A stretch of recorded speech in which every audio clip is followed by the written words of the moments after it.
Again, notice how different the blue jay looks when he's looking away from you or when he's looking over towards you to see what on earth you're doing. And you can try to capture something like that. Let's pretend he's outside here because I have indeed sketched him many a time. The shape of the bill. I'm going to suggest that his crest is down a bit. Oh, Belle wants in. Too bad, baby. I'm busy.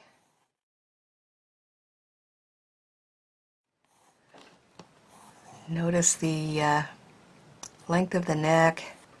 Just kind of do a light line for details like this for now. We won't worry about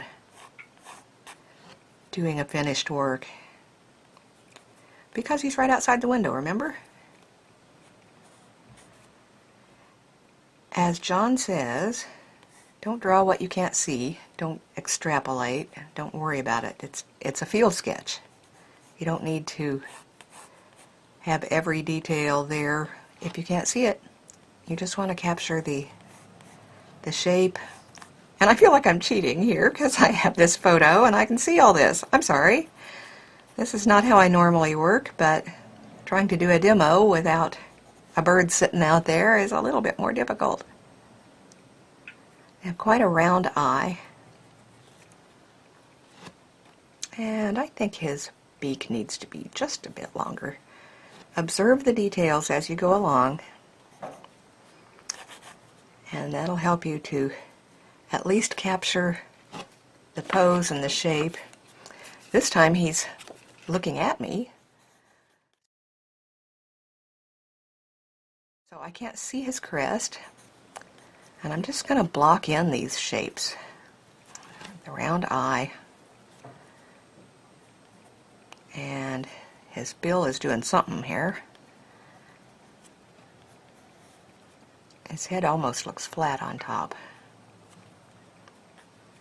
And his bill would be offset a bit and foreshortened because you cannot see the length of the bill here. But he's turned like this. Would you be able to tell this was a blue jay? Maybe not without making a note, and that's part of the point of doing notes on field sketches. They help you remember what you were looking at. And also, of course, adding that bit of color helps as well. These guys have almost a mixture of gray and ultramarine blue and phthalo blue, and they have bits of white that remain showing on their wings. It is hot in here and I'm sweating and my pencils are sticking to me, so that's a strange little noise you hear every once in a while. Me trying to free myself from a pencil. Ah well, that's okay. Those are the problems with working from life, even if you're not sometimes. And his tail is quite long for a bird. He's not one of those little short tail guys. And all you can see on his head is a bit of the gray. Oops, that's a little too dark, so I'm going to come in and adjust that. There's a lot of gray on a blue jay. They're really quite handsome birds, very dapper. Rather gray under here, and almost a bit of warmth in that color. Just suggest the fluffiness of the feathers if you want. And again, the gray.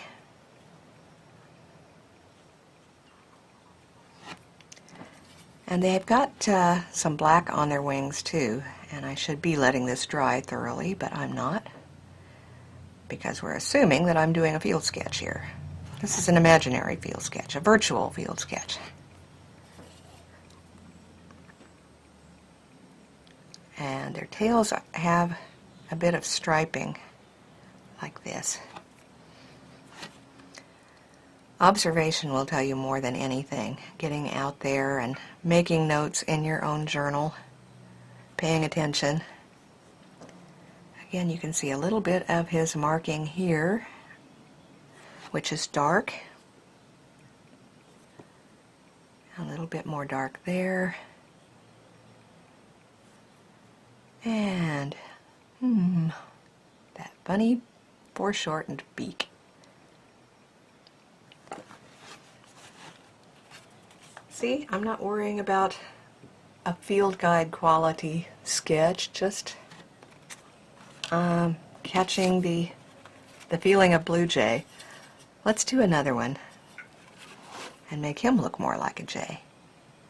Oops, needs more of that lovely blue. I have been told that the blue really doesn't exist in a bird like this. It is a reflection of sky color. And I'm having trouble even after all these years buying that, but that's what they say. That's what the experts say. Don't worry about it, just mix up the color you want and go from there.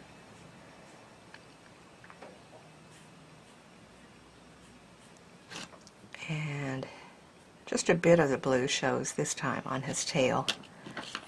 Oops, flip. I can see the shape of it. Sometimes they return to almost exactly the same position so that you can finish your sketch, and it doesn't have to be perfect. Once again, you are not illustrating for the Peterson Field Guide or for Audubon, so you're recording your own life, your backyard. I've done so many over the years that I've gotten where I can almost finish a sketch without having the subject handy. And I can also notice if there's something wrong. I sketched a blue jay a while back that had lost his head feathers and he looked awful. But I understand it's part of molting, so I tried not to worry about it. Did look very strange though, I have to tell you. He looked very naked and uncomfortable. So, he has a little bit of warmth again here. And if you can't see that with the naked eye, don't worry about it. Just draw what you can see. Let's do a little bit of the defining the shapes here. Show his leg, and his gray is, whoops, not that warm.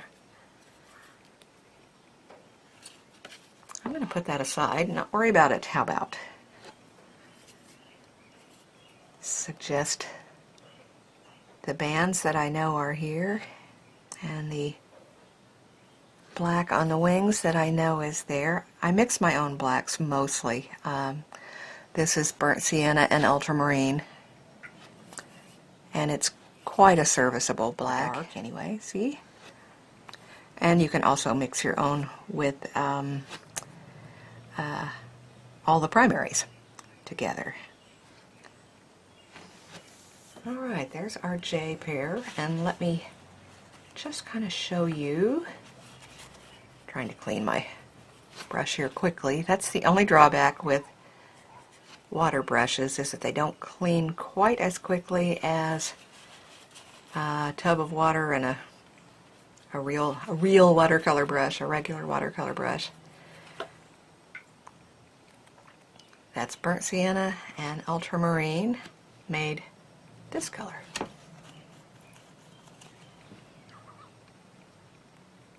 Should have done it there, shouldn't I? Okay. Oh, and why don't I show you what you can do with the three primaries to make a nice dark. Clean my palette here so there's a place to mix. I usually use my little discount store sprayer and just give it a shot on the palette and then mop it up. And it's fast and as clean as it needs to be. Okay, a little Quin Red, a little Phthalo Blue. My sweetie just walked by outside. He's working hard. And a little Cadmium Yellow Medium. And just keep adjusting until you get the dark that you want. Adding more of this, adding more of that. And sometimes it's a livelier dark. It's got more personality than the brown and blue. And of course you can adjust it to make it a little warmer dark by adding some more of the red. Oh, now Belle wants in. Goodness, goodness. Or you can make it cooler by adding more of the blue. It's very versatile.